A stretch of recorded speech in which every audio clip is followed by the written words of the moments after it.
నమస్తే. మీ పేరు? విజయ్ కుమార్. విజయ్ కుమార్.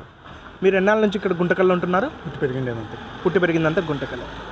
అయితే ప్రస్తుతం జరిగే ఎన్నికల్లో ఎవరు అభ్యర్థిగా గెలిస్తే మీరు బాగుంటుంది అనుకుంటున్నారు? అంటే బేసిక్గా తెలుగుదేశం అభిమాని కదా, సో అభ్యర్థుల్లో నాకైతే వెంకటశివుడు యాదవ్ అని బాగా నచ్చారు. ఇప్పుడున్న దానిలో వెంకటశివుడు యాదవ్ గారు. అయితే ఎందుకు ఆయన రావాలని మీరు కోరుకుంటున్నారన్న?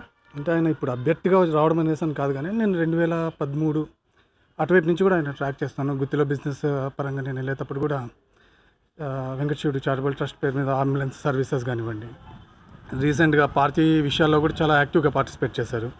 అరెస్ట్ అయినప్పుడు కూడా ప్రజా మద్దతు కోసము లేదా ప్రజలకు వచ్చేసి నమ్మకాన్ని కల్పించడం కోసం పార్టీ స్టాండ్ని వచ్చేసి ప్రజల్లోకి తీసుకెళ్ళడంలో చాలా బాగా యాక్టివ్గా పనిచేశారు. అందులో చంద్రబాబు నాయుడు గారు అన్న క్యాంటీన్ ₹5 భోజనం పెట్టేసి గవర్నమెంట్ రద్దు చేసిన తర్వాత ప్రజలకు ఆ అన్నా క్యాంటీన్ చేరువ చేయడానికి దాదాపు ఒక 300 రోజుల పైగా వచ్చేసి బస్టాండ్ ప్రాంతంలో భోజనం కూడా ₹5కి పేదలకు అందిస్తా చాలా ప్రజలకి దగ్గర అయ్యారు. సో అలాంటి వాళ్ళు వచ్చేసి అధికారంలో ఉంటే ఇంకా కొంచెం సోషల్ సర్వీస్ అందరికీ కూడా బాగా చేరుతుంది అనేసి అని నమ్ముతున్నాను. కాబట్టి నేను వెంకటశివుడు యాదవ్ అన్నకు స్టాండ్ అయ్యాను. మీరు ఎప్పుడన్నా వెంకటశివుడు యాదవ్ గారిని కలిసిన సందర్భాలు ఉన్నాయా? 2-3 టైమ్స్ కలిసానండి. 2-3 టైమ్స్ మీరు కదిలారు? రాకదల టైంలో, మీటింగ్ టైంలో కానివ్వండి, తర్వాత గుత్తిలో ఒకసారి నేను కలిసాను. సో మీ మద్దతు ఫ్రెండ్లీగా ఉంటారు. ఒక రిసీవ్ చేసుకోవడం కూడా ఒక కార్యకర్తని లేదా సాధారణ ప్రజలు వచ్చినా కానీ చెప్తాముడు ఏమి బాగున్నారా, ఏం చేస్తుంటారు, చాలా ఫ్రెండ్లీగా ఉంటుంది, చాలా కంఫర్ట్గా మాట్లాడుతుంది. అయితే మీ పూర్తి మద్దతు వెంకటశివుడు యాదవ్ గారికి ఇస్తున్నారు?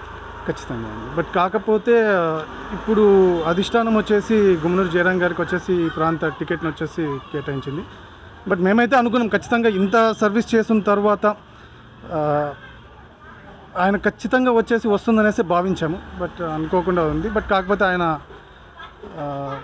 వస్తే బాగుంటుంది అనేసి అనుకున్నాము.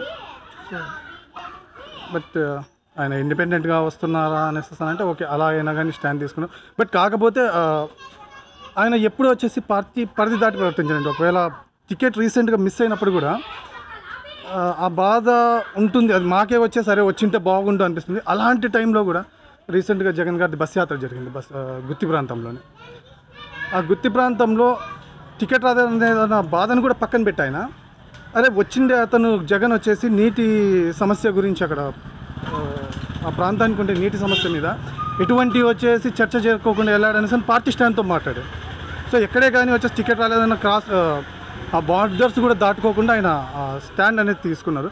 సో పార్టీ అధిష్టానం వచ్చేసి ఖచ్చితంగా ఇప్పుడు దాకా చేసిండే సేవల్ని ఎందుకు అలా గుర్తించలేకపోయిందో తెలియదు. బట్ ఇప్పటికైనా కానీ ఆయన్ని గుర్తించేసి ఒక మంచి స్థానాన్ని, సముచిత స్థానాన్ని ఆయన కల్పించాలనేసి అనుకో.